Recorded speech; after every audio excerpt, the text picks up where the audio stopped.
I think pretty much everybody on the call is familiar with Cherie's work. And if you don't know what she's been up to for the last few years, she's been writing about the music industry since at least the last 5 years, some for major publications in the industry. But lately, most of her work has been dedicated to Water and Music, which is her newsletter and paid membership program for folks really curious about the music industry and insiders in the music industry. And one of the things that I think is really exciting about what Cherie's done is that she has kind of like built a following and a ton of credibility in what at least appears to be from the outside a crowded space. But I think we'll dive into the actual mechanics of how to carve your space out in an industry. But Cherie, I don't think anyone's done it better, just building a reputation kind of from scratch and becoming a really, sought after expert in this space. So I wanted to start at the very beginning. And Cherie, I'll let you take it from here. When did you start writing about music? Yeah, and thank you so much, Sue, again for having me, and thanks so much to everyone for tuning in. When did I start writing about music?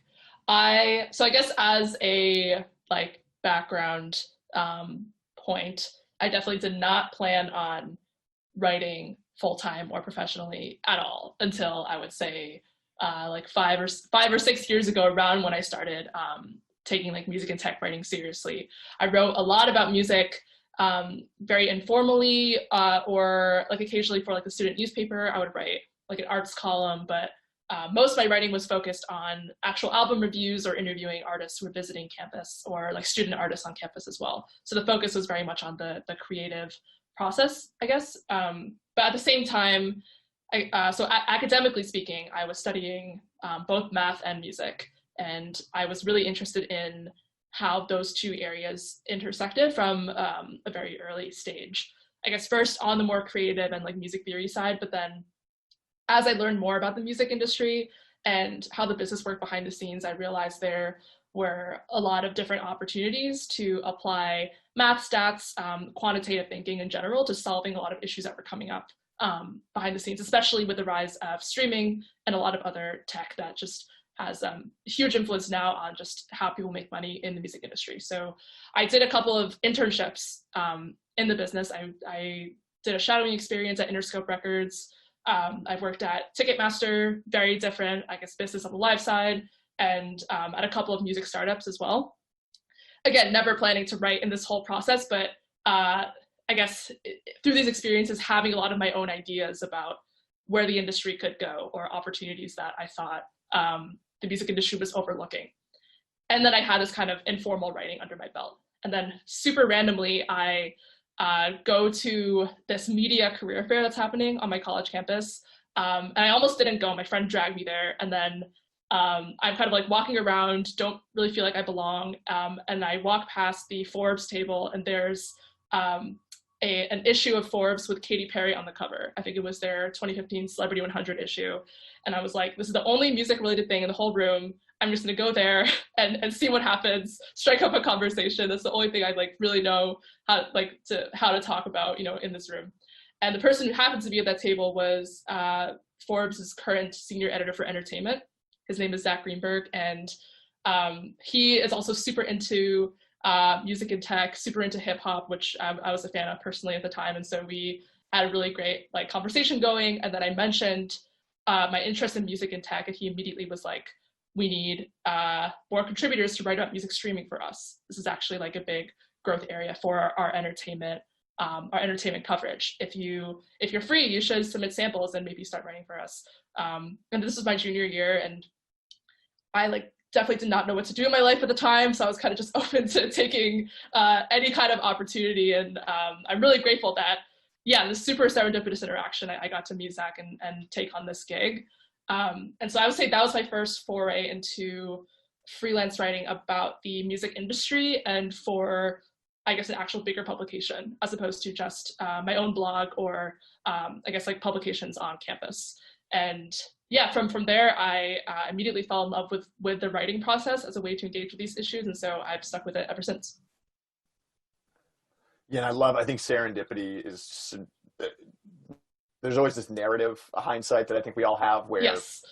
often something seems like destiny, but I love, the role of serendipity, the often Yes. overlooked role of serendipity in so many of these stories. And, me hearing you say that, it's kind of like you're following your curiosity wherever Yes. it led, and this cool 100%. opportunity presented itself. Mm. So I'm just kind of curious because there were obviously a few publications that you contributed to and worked for prior to, I think, starting to build kind of your own personal brand and following. So I'm a little bit curious to just hear a little bit more of that in-between journey going from, your first kind of gig at Forbes to some of the stuff you did at Billboard and beyond. Yeah, definitely. So, so I guess I got the freelance contributor gig for Forbes my junior year, and I wrote, I guess because I was juggling classes, I wrote exclusively for Forbes through the end of my senior year. And then, and after that, I moved to New York, which is, I'm from suburban New York, but I moved to the city after school. And also at the time, very, I guess, serendipitous interaction or opportunity. So that was summer of 2017. The Billboard business editors were also looking to expand their tech coverage. And they had seen the writing that I'd done for Forbes, and I guess saw that I was a freelancer and asked if I could contribute some pieces for them as well. I was really surprised they didn't have a designated tech editor, and so I was really excited to, I guess, take on that beat for them specifically. And I think it was around 2017 that, in 2017, 2018, that a lot of publications I noticed were investing a lot more in tech coverage. I think Spotify was about to go public. They went public in 2018. And so you saw a lot of publications like Bloomberg, Financial Times, really investing in music tech coverage as well. And so there was more of an urgency around that topic, I think, around that time. So yeah, the second publication I got to write for was Billboard, and then kind of from there, and which I think is very important in a freelance writing career, if you can get it, is to have a handful of kind of anchor clients or anchor publications you write for. So Forbes and Billboard were my two main ones, and I wrote quite regularly for them, at least once a week, which is really great regular work. And then from there, expand your portfolio through cold pitching or through kind of inbound assignments from any other publications. And so from there, I pitched and wrote for a lot of other publications in the traditional sense. So I've written some pieces for Pitchfork, NPR Music. I wrote a lot for Music Business Worldwide, which is another trade publication based in the UK for a while. And so I did that at freelancing in the standard sense for almost 2 years. And through this process, I did have a newsletter, but it was a very informal way of just updating people on my freelance work. I hadn't planned at the time to build it out into its own, I guess, resource for analysis. It was basically aggregating my work elsewhere, I guess. But then as I freelanced more, as I understood more of what audience and what voice each publication was embracing in the writing about music and tech, I realized there were a lot of subjects that I personally found really interesting that didn't necessarily fit neatly in any of those publications. So as an example, I guess a lot of the pieces, if you look at my recent work still that I write, tend to be much more long form. They're not as news driven. They're much more analysis driven, trying to figure out the outline of a given market. So it's much more strategy driven, I guess, rather than just reporting on the news. I'm personally super interested in more interdisciplinary approaches to understanding how the industry works. So comparing music and gaming, music and film, music and fashion. Those perspectives you don't often get in, I guess, larger publications that already have an established kind of focus just on music. And so realizing that, I guess, motivated me to use my own newsletter kind of as a sandbox for ideas that I felt didn't necessarily fit in any of these other publications. And then gradually from there, the newsletter got its own following and I guess reputation for being a resource, a standalone resource for analysis in that sense.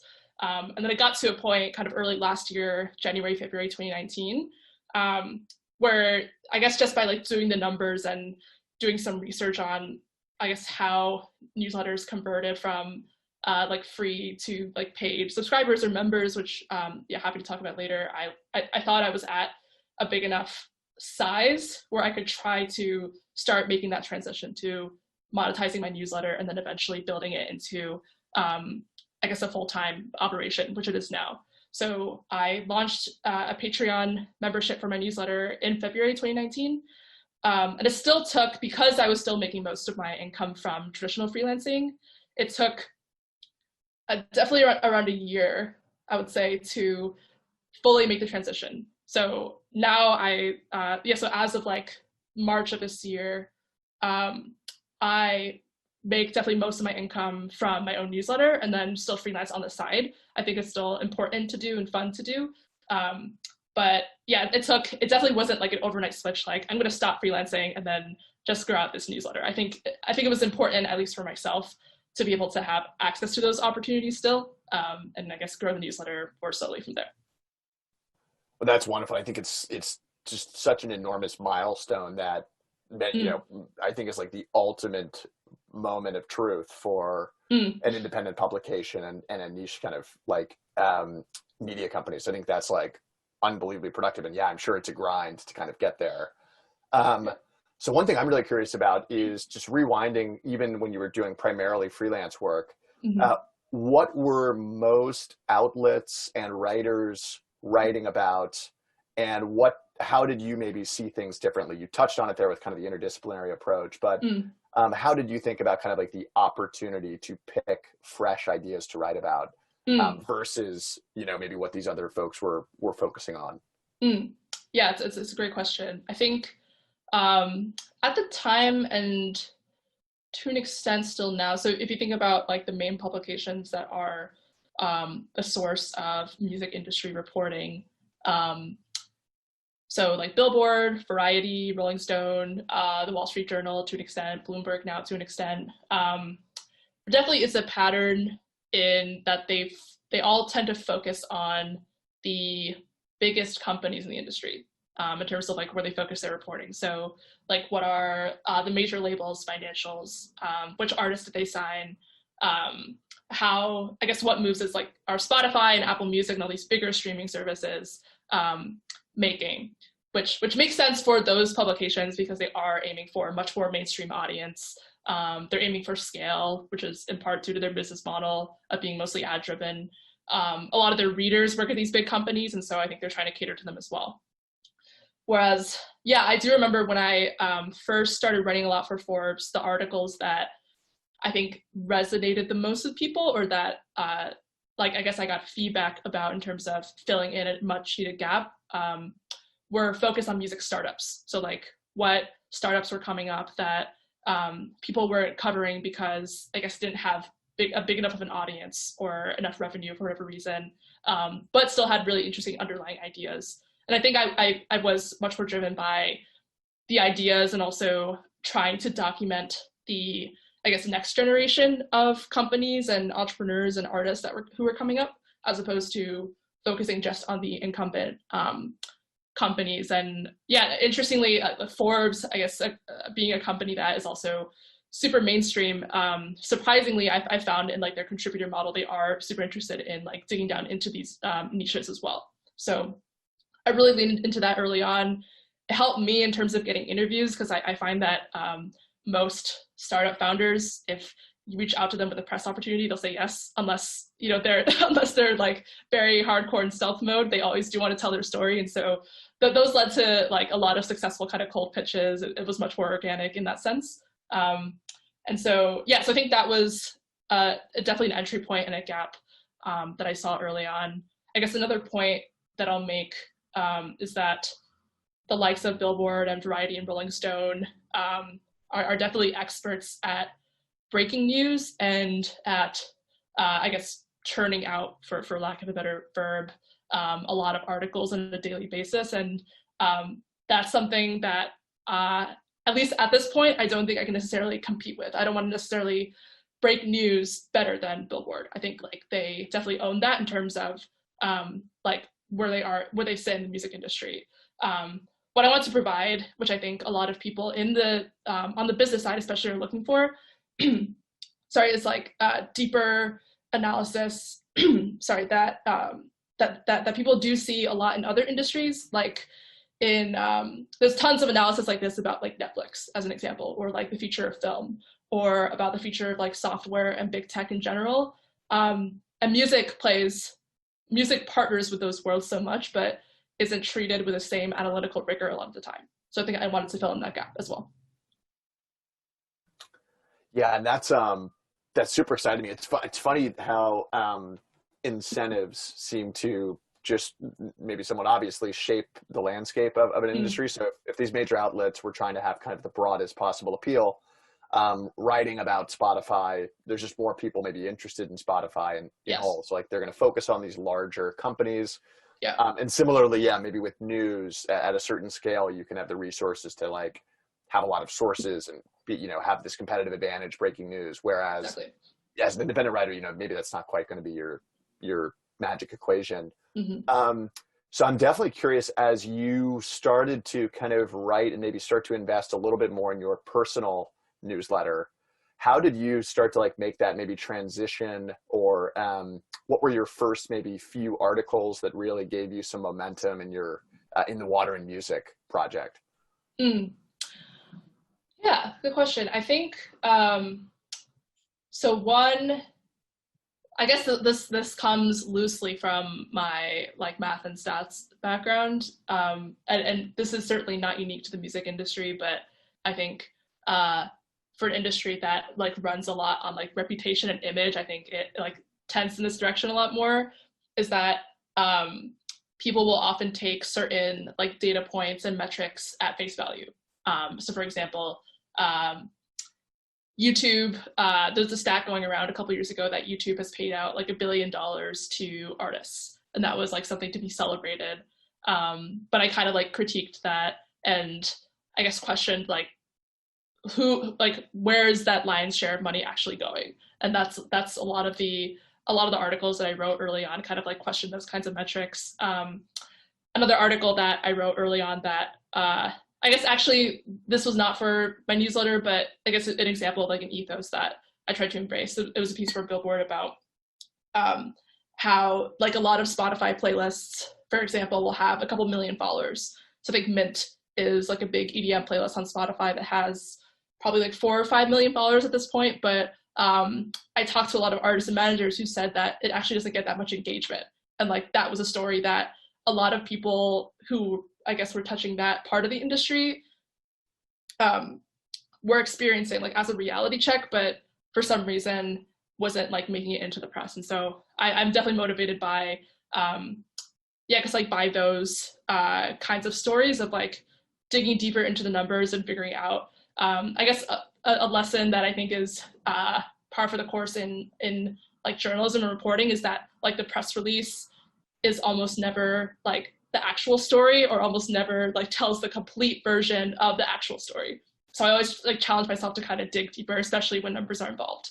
I think other kinds of articles that have resonated a lot with my audience specifically are definitely like market maps, or I guess market overviews of, for example, this was prior to all the chaos around TikTok this year, but I had like written about a whole like I guess crop of newer video apps that were coming up that provided I guess an alternative experience to TikTok, short form video apps, and also incorporated music in a very like central way.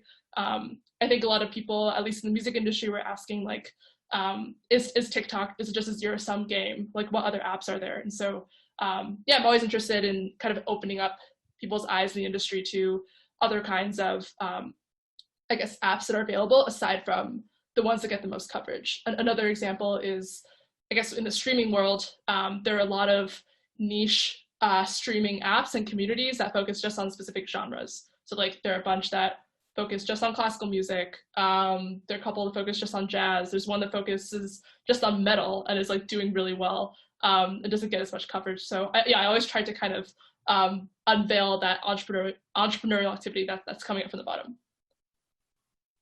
Yeah, that's actually something I'm really curious about, is how you pick, how you kind of think through. I think there's a lot of folks on the call who have maybe some rough idea of the industry they want to cover or the types of things that they like to write about. And I think there's often this question of like, okay, should I kind of focus on basically current events, stuff that's very timely, or should I try to write pieces that are more like, you know, the timeless evergreen stuff that you could revisit in 5 years and it would still be pretty useful. So I'm curious how you think about that dichotomy, because I kind of heard a little bit of both on this side. The YouTube thing maybe toes that line of some news, but you're actually getting at the underlying economics of maybe that model that's probably like valuable over a longer period of time than just that month. So how do you kind of think about, like, in your writing, focusing on, you know, commentary on breaking news versus stuff that's still going to be relevant in 5 or 10 years? Yeah, I think it's a really great and really important question, especially as a media entrepreneur or a writer who's trying to, I guess, like, yeah, carve out your own path in a very crowded news cycle. So let me think. So yeah, okay. Oh yes, I wanted to say that for this question, I actually get a lot of inspiration, at least as like a thought experiment, from the music industry. So just like kind of as an aside, but it's related to this. If you look at like a major label like Universal or Sony Music or Warner Music, they make the vast majority of their revenue from what's called back catalog. So like intellectual property that's older than 18 months is like the threshold now for what they call back catalog, whereby, I guess, like on a technical level, it's kind of like reached its peak revenues and it kind of stabilized in terms of like daily income and engagement. So it's interesting that, like, yeah, these labels spend so much money investing in new acts and acts that have yet to release music, but it's really like the Beatles, Michael Jackson, David Bowie, etc., like these like really iconic artists, and they have like a whole, probably like hundreds of those kinds of artists who actually pay for most of the bottom line. And I feel like this is not how most news organizations think about their value. I think like most major news organizations think about like really being as immediate and quick as possible. We just kind of break this piece of news and then kind of go on to the next thing.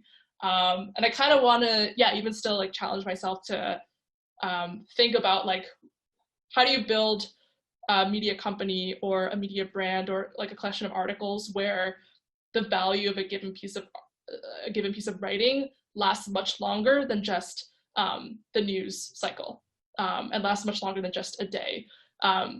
Something that I would consider as like a marker of success under this mindset is if people discover an article on a topic that I'd written like 2 years ago, and I get an email from them and they say, oh, this is like still super helpful for me. It like helped me think about the industry in a whole new way. And so, yeah, so I guess that's like one point. I am very motivated by like writing articles that are evergreen and that will still have value in 2, 3, 4, even like 5 years.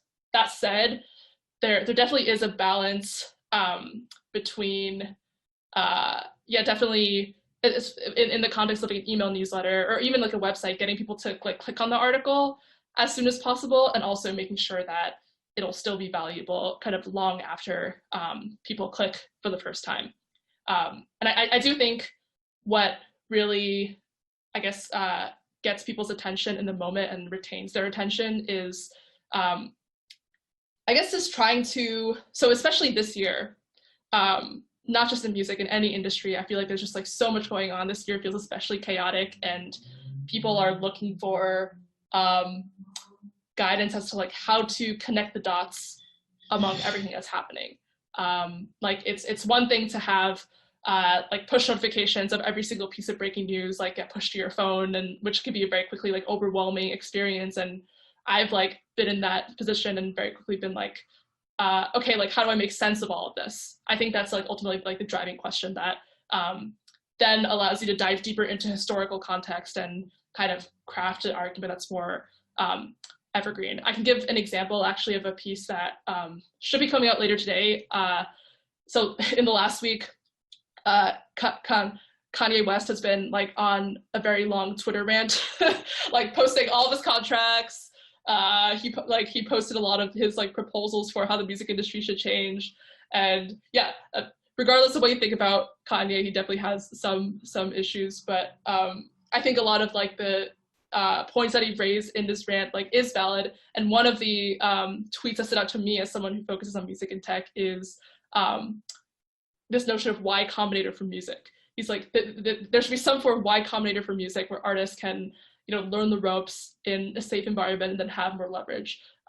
That's a relatively recent idea. He's not the originator of that idea, but I think it's definitely only come up in the last like couple of years. And so I have a piece that kind of takes that very immediate, kind of very like timely piece of information. Like Kanye tweeted this last week. I think people are still talking about the whole chaos that ensued from that, but then also contextualizing it and kind of laying out all the steps to like how we got here, and then based on that history, where I think it also could go in the future. So that's like an example for this week of combining, I guess, what is a news item in a lot of other publications with just deeper context that I'm not really seeing elsewhere. I love that, and that has been making its Twitter rounds, even in my non-music sphere. Kanye's diatribe has definitely popped up. And just quick side note, we'll switch to Q&A in a couple minutes. So folks, folks who want to ask questions, feel free to start thinking them up, and you can drop them in the chat if you'd like. So I love that framing. Basically, take news almost as, from what I'm hearing you say, almost as like a clue of something to write about next. And yes, your job as the writer is to give a little bit of context that then can go a bit deeper and give maybe some backstory. And then really you can tie it to this narrative about the past and the future and make it something that you could read 6 months from now and kind of get it. And even if maybe the excitement or the energy around a specific event has faded, the underlying piece would still be very valuable because it's explaining a longer term maybe shift in the industry. That's kind of what I'm hearing you say. Is that a fair way to think about it? Yes, I think that it is a fair way to think about it. Another analogy that just came to mind, I forgot the author said this. It may have been David Foster Wallace, but there's some author or it was like in a commencement speech, I think, and there were like two fish talking to each other or something, and like one fish was like, "Oh, the water's nice today," and another fish is like, "What's water?" Right. I think that like that idea like really sticks to me, and I find like writing about the music industry sometimes to kind of be in that position where it's like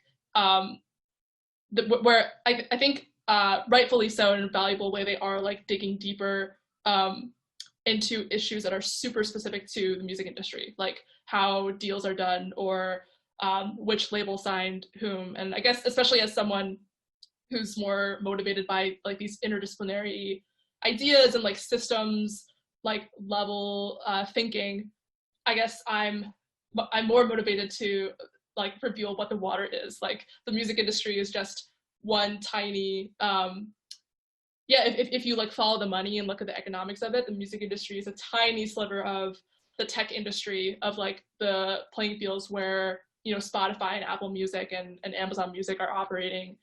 Apple Music, I think, is like just 4% of Apple's entire business in terms of revenue. So just like consistently giving those kinds of reminders to people in music, but then also not diminishing the importance of the industry, I guess, to themselves and to the work, but just kind of laying out the context of like where we really are, all the different forces at play, and then kind of bringing it back to the micro level of, okay, what does it mean for the kinds of decisions that this one kind of company or this one kind of artist would have to make.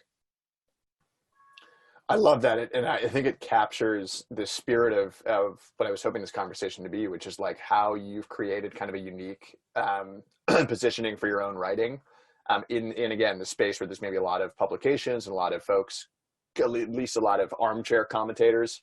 And I think you've really carved out this place that toes this line between breaking news and being up to date on what's going on, but also maybe providing this deeper, rich context that a lot of major outlets just aren't going to really do because it's not quite their forte. The incentives aren't quite there to do it. Maybe not all the readers would enjoy it. But you're finding, I think, this really powerful space where you can be kind of the chief context adder in this industry, and you can really turn something like a Kanye tweet storm into a deeper narrative and piece about, like you said, explaining what water is to fish. And Yes, yes. yeah, I think that's no, I don't think many other folks have the direct incentive to quite do that. Mm, So I think the final question I'll end on, and this may be impossibly open ended, but I'm curious how you've thought about. To me, a theme in your work is just kind of consistency, and you have just been like mm, producing high quality, thoughtful, kind of unique content and writing around some of these ideas for at this point years. mm. But I'm curious to hear from you if you've thought about any other big milestones or moments or conscious efforts that you've made to actively kind of build out your visibility in the industry and, really get your kind of name out there and, Mm, have the folks kind of find you. Because I think that's the other challenge people are thinking through on the call. How do I, frankly, just get more visible with my writing, mm. get it in front of more people? Yeah, that's a great question. I'm trying to think of, let's see, methods that have worked for me. Um, so I think, I think this is true for writers or reporters in in any industry, but especially in music, is not to necessarily be like friends with your sources, because that could potentially lead to like some kind of conflict of interest, but just interact uh, very frequently with them, and especially if you're trying to build a brand around your own opinion or your own take on something, make that take known beyond just long form, like writing or like kind of an email newsletter. This could happen on any social media. I guess I happen to be more active on Twitter. I find that Twitter is, which many of you may be familiar with already, is the best platform for engaging with ideas and having sometimes not very nuanced, but in the best situations, more I guess more in-depth like debates or back and forth conversations around certain ideas. I think just in general, more Instagram is the same, but it's just a fundamentally different kind of like platform dynamic. On Twitter, I've very frequently kind of either messaged directly or kind of tagged someone I wanted to interview, or I guess after getting to not like that big of a following, like a couple hundred people, 500, 600 people or so, I started posting on Twitter because I knew most of my followers were in the industry, like, hey, I want to talk to so-and-so kinds of people for this piece. Who do you recommend that I speak to? And so not just limiting, I guess, my sourcing to my own network, especially that's definitely difficult if you're like earlier on in the writing process. And so like not being afraid to open up, I guess, both your thought process and your kind of like sourcing and ideation process to a wider community, especially if you're kind of passionate about that aspect too. I Let's see. I guess in general, I don't know if this is like a specific tactic, but I always think it's, especially if you're like digging into a specific niche, it's much more important to reach the right people than it is to reach more people. That makes sense. So like one of this is for like a Forbes article. Actually, I had written something that was like going deep in the weeds on like ticketing in a way that I think no normal person would want to read, probably because like the ticketing industry is super complicated. I was writing about, Pandora had bought this like ticketing company called Ticketfly, and I was like kind of comparing that to like Live Nation Ticketmaster strategy. Why had they not integrated with a streaming service as much? Very like niche, kind of deep in the weeds topic, but I think because of that angle, it ended up getting to the CEO of Live Nation, who ended up like reaching out to me on Twitter of all places and was like, "Hey, I saw your piece. Would love to like chat about it and give my take on it if you have time." And that was like, wow, that's amazing. I was like super intimidated, but it was actually like a super productive and fruitful conversation. And I do not think that article like got that many views because it was like a very like complex topic, but yeah, but I think that and I had no idea like he would read it or that someone would send it to him. But I think yeah, just keeping that in mind, like trying to have a clear idea of who exactly you're trying to reach will, I think, naturally help more with distribution. And that like with that article, I was definitely aiming to reach people who would be much more engaged with the topic because they were already working in the industry. And that was my intended audience, like existing industry professionals, which is, and the music industry, I think, is like a really small world, and a lot of info does travel organically. So I think that dynamic happens as well. So I think that's also good to keep in mind, especially early on. There's no, unless you are doing something like advertising, there's not necessarily a need to like chase scale at the expense of everything else. Like think a lot more about who you want to reach. Even like send your article to like people working at a certain company who like you think might find your article interesting. I've definitely heard of people successfully grow their audience organically through that method as well. Incredible. I love that. I love that story. And like you said, it wasn't even the article that got super popular. Yeah. It was just the right article that got in front of the right people. And the CEO of a massive company's now hitting you up on Twitter. Yeah. Right. It's just incredible. Well, I think that'll do it for kind of the interview portion of the call. And I have a ton of questions, but I want to open it up to the group first. So we will do the Q&A. And I think I'm going to like cross my fingers here. I think we've got a manageable number of people. So whoever is brave enough to unmute first, you can just take the floor and ask the first question. And I won't even moderate. So feel free, whoever has a question, to go for it. Cool. Well, I guess I'll jump in and ask, so what would you say made you decide to have like the specific business model that you have, where instead of like having the newsletter itself be directly like a monthly payment, you have it set up on Patreon and you use the newsletter as like anybody can subscribe, but you know, you'll send the newsletters, and then in order to access them, you know, you have to do it through Patreon. Yeah, it's a good question. And this has especially come up like in my own head and from others as well, as platforms like Substack have really come up, and a lot of other newsletter platforms as well. I think there are a couple of reasons why I chose Patreon, ultimately stuck with it. So in my reporting on music and tech, I noticed that Patreon was coming up the most often in like the music community as a membership platform that artists use. So just like by association, I went to that platform first. And the more I dug in, the more I realized that I cared a lot about price flexibility. So I have multiple different tiers for my membership, ranging from $3 a month to $200 a month. And it comes with like a wide range of different benefits.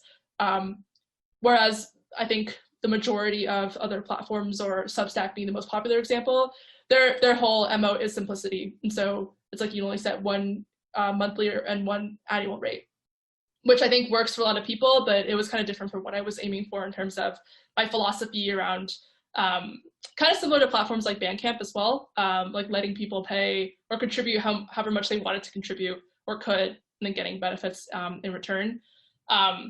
Something that I guess is in the process or in the works right now with my membership is that I am building out a separate website for it, which I think is like long overdue, in part because on Patreon there is like not too much you can do in terms of like customizing how blog posts look, and I do want to do more with that. But Patreon, to that effect, I think has the most integrations with third-party platforms, and so there's a lot more you can do with like customizing the experience. So kind of the end goal is that I'll have a website on WordPress that kind of plugs into Patreon for payment. I run a Discord community or Discord server just for paying members that's quite active, and the way that that's managed through like people who sign up for Patreon, it's basically automated, and so it's pretty low maintenance on that end. And then there is an integration, I guess, with MailChimp as well. So those are kind of like the three main pillars that of like apps that I use that all like tap into Patreon. And I just kind of find that I guess I'm most comfortable with that setup personally, as opposed to having everything kind of flow through one single platform, which I think this is just, I guess, my opinion. I have to look a bit more into it, but you like can lose I guess some specific features that these third-party platforms have, like analytics on MailChimp, for example. So I think those are kind of the two main reasons: price flexibility, and then the ability to kind of tap into any like other community apps or email apps as well. Thank you. Yeah, thank you. Awesome. I think, yeah, go for it. Perfect. So I've been reading your writing for a long time. Big fan. One question I had is, what do you think are sort of the advantages and disadvantages of being somebody who only writes and who's not, working within a label or working on artists? Like, do you think it gives you a different perspective on things, or how do you sort of balance that? Yeah, that's a great question. I think so I guess I've also gone through this thinking myself as I was deciding whether to, like, I guess, pursue a full-time position in the music industry or just continue writing kind of on a freelance basis / running my own newsletter. I think even with all the internships that I did, I kept going back to writing primarily for, like, I guess, both the interviewing and the writing process, which allowed me to have a much higher, like, bird's eye view on everything that was happening in the industry. And as someone who focuses on music and tech, it seems quite niche, but that also means I can, like, write about ticketing one day and then write about Spotify the next day and then write about this other startup like the next day. And so there's actually quite a lot of variety and an ability to understand all of those different kind of forces at play in the wider music industry. So I think that definitely, like, drives me. And I guess the closest the closest kind of job that maybe there is to that in the industry is something like more of like a strategy or a VC kind of role in terms of, like, already doing that research as part of the job. But I think I appreciate being more, like, independent and objective kind of in that sense as an outside writer.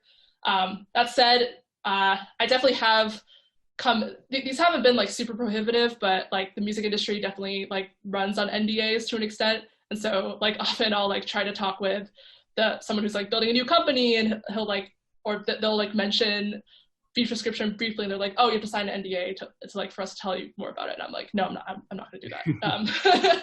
But yeah, so that can, like, sometimes be an obstacle, but I think that's something a lot of journalists and reporters face.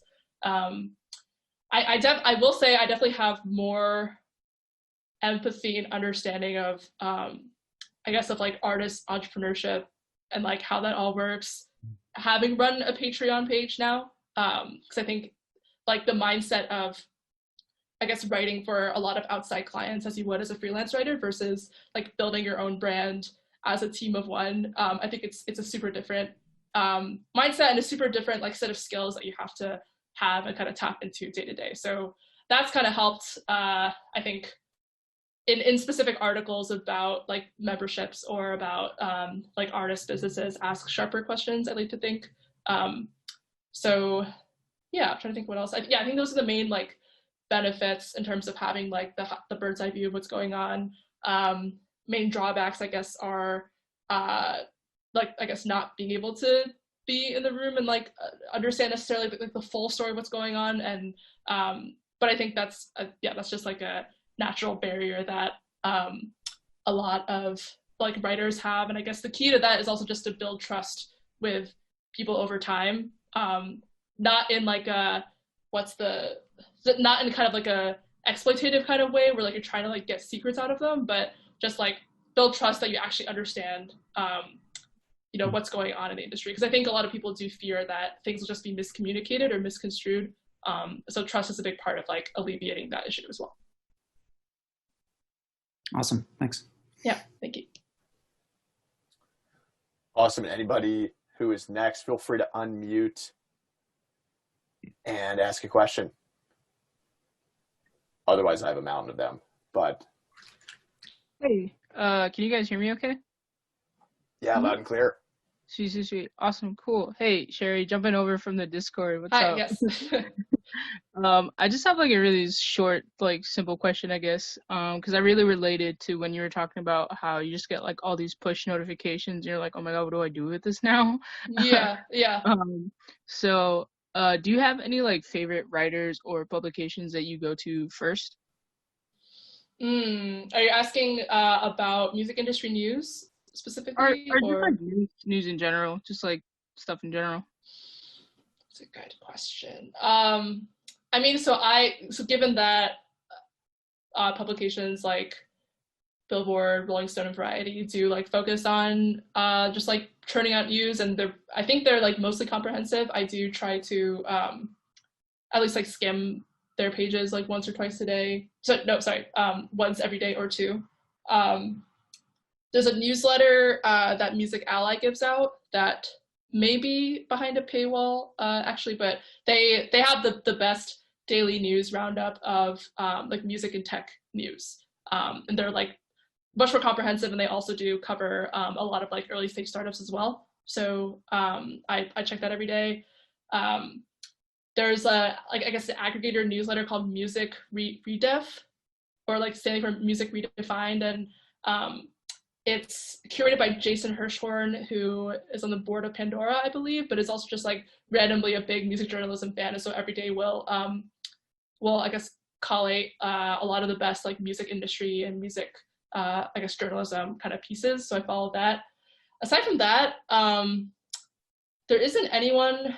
So I have like a filter in my inbox for Google alerts that of like certain tags. So like I'll set up like a daily alert at the end of the day for like music streaming or Spotify or music startups, and to like not overwhelm myself, I check that kind of at the end of every day to make sure I don't miss anything.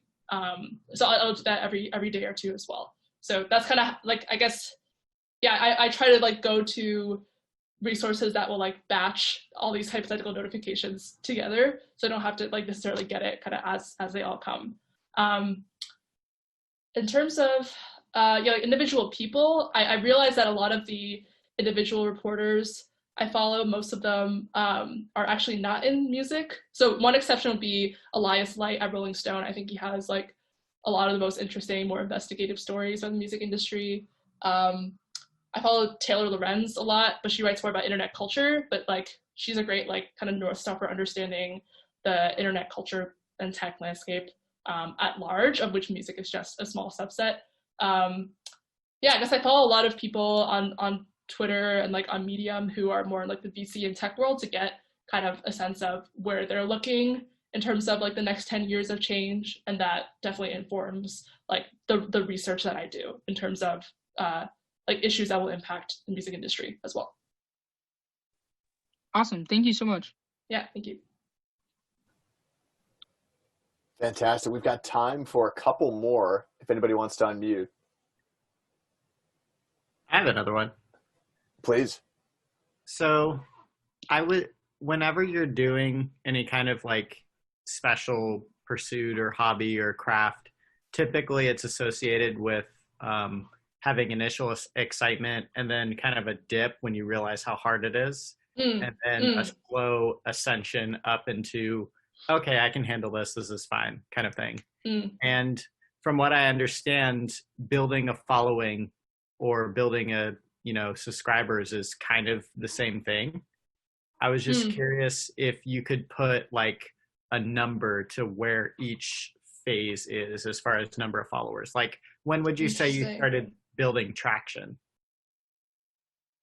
It's a good question. So okay, so I think I felt this most strongly actually when I first turned on the paid option. So when I first launched the Patreon page, I think in the first month, not that many people signed up. I think it was like 80 to 100 people, if I remember correctly, in the first month. And like, I quickly realized that my my like metric for success, or my idea of what that looked like, was very myopic in the sense that it like only depended on scale. So in terms of like growing out the Patreon page, I had to get comfortable with focusing not on like writing an article that would reach like thousands or tens of thousands of people, but just writing for 80 people. And like that was something that actually was quite difficult to like get myself motivated to do, or I just had to like rewire my idea of like what success was. So I like initially I was like, oh, I spent hours writing this article, it's only reaching 80 people, what good is that? Like, is this even the right thing to do? And like definitely had the kind of like existential crisis there. But then like if you shift that to being to I'm writing this like really long article, and it's reaching 80 of my most loyal readers directly, and I like have their contact info directly because they opted in, and they can like email me directly to start like a conversation one-on-one, and like who those people are by name. I think that's extremely valuable, regardless of what business you're in media or any other kind of startup or any other kind of industry. And so I would say like the threshold in terms of like the paid subscribers for when I like got more comfortable with that was like around 150. It definitely was like I guess an uphill battle to be motivated to like write for I guess that smaller group of people, but then just like thinking about it differently, like this is an amazing opportunity. I can't believe that people are actually like paying to get like more of my writing directly. Like thinking of it that way kept me motivated, and then made it like I guess easier to then grow more membership as well. In terms of the free tier, it's grown at a pretty consistent rate actually, I guess, fortunately, and I haven't done any like paid marketing or anything, so it's been all organic, to the point where there hasn't been like a point where I was like, oh, this is like I like don't enjoy doing this. I think actually the free tier has been pretty consistent. It was more like yeah, I guess more the uphill battle of like starting an actual business from scratch and like starting the actual like membership where yeah, we're just like my idea of like what I had to prioritize, namely this like loyal base of readers over scale, which I think as like a freelancer in a mostly ad-driven industry, you are trained to kind of aim for. And so kind of like doing away with that and then focusing on this like core base instead. That makes sense. Yeah, fantastic question. And we do have time for maybe one more. Justin, feel free. Yeah, I have one. How do you think about when an article is actually finished? So like one thing that I'm struggling with is like, you always feel like you can improve it. You read it and you're like, oh yeah. The section, but at a certain point, you should just put it out and like move on to the next thing. So like, do you have any sort of frameworks for thinking about that, or how do you deal with that issue? Oh goodness, this is definitely still a work in progress, I will say. I think I've just learned over time that this has happened so much where I will I think just by nature of how much writing there is out there and all the factors that go into like whether people open your email, whether they're in like the mood to read your article, it's like really hard to predict that. And so there are like articles that I'll spend like several days on that don't get that much traction, and I release it. I'm like, why did I spend this much time on it? And then there are others that I just like will like bang out in a day because it's like mostly reaction to the news, and it's like the best performing article ever, and I'm like, wow, like what, there's like such a huge imbalance. And so I think just having so not being, I don't know if this is like a satisfactory answer, I guess not being as stuck on the quality, but more so trying to build like a habit around people reading your work and kind of like tuning in, which I think helps with like being motivated to be more consistent in output and not worry as much about the actual content. So like my newsletter now is like once a week, and that alone is like kind of puts in like a natural rhythm to the point where if I'm like going down to the wire and I'm like stuck over like the quality of this one sentence or like how to order these words, it's like it's not worth it. I'm just trying to build the habit of having the newsletter be this weekly resource where people can go to read about the music industry if they want. So kind of like thinking about that has made it easier in terms of in terms of not getting too like hung up on certain sentences. Another tool that I used to use a lot and actually has like helped is Hemingway. I don't know if you know of Hemingway, but it's like a AI I guess like AI driven tool where you kind of like copy and paste a piece of text, it'll automatically kind of like edit it for you, or say like this sentence is too long. You have like 30 adverbs that's like below our recommendation of like 10 adverbs. And so the kind of like, the goal is to like make your writing as concise as possible. And so sometimes if I'm like hung up on how like a sentence needs like on like how a sentence needs to sound, I often will just like put it into the editor, and it's kind of like, yeah, just like an automated feedback loop, because it comes back and it's like, oh, actually you didn't need that sentence anyway because it was too long, or like here's a better way to like make it more concise. And I'm like, oh, that's why didn't I think of that before? So yeah, so I'd say that's also been helpful, like tools that will intentionally help kind of like streamline your thinking, which I think is like the source of, at least for myself personally, a lot of like why I get hung up on certain parts of a piece. Amazing, excellent question, and we are right on time, so we'll respect everybody's afternoon or evening here. First of all, I want to thank everyone who joined, and thank you for the amazing questions. But Cherie, I really want to thank you for all the hard-won wisdom, and we'll have to do a round two, because I think we could go super deep on any of these topics that come up. But thank you so much for your time and all the wisdom. Yeah, thank you as well. It's a lot of fun. Amazing. Thanks everybody who joined, and we'll send out the recording shortly.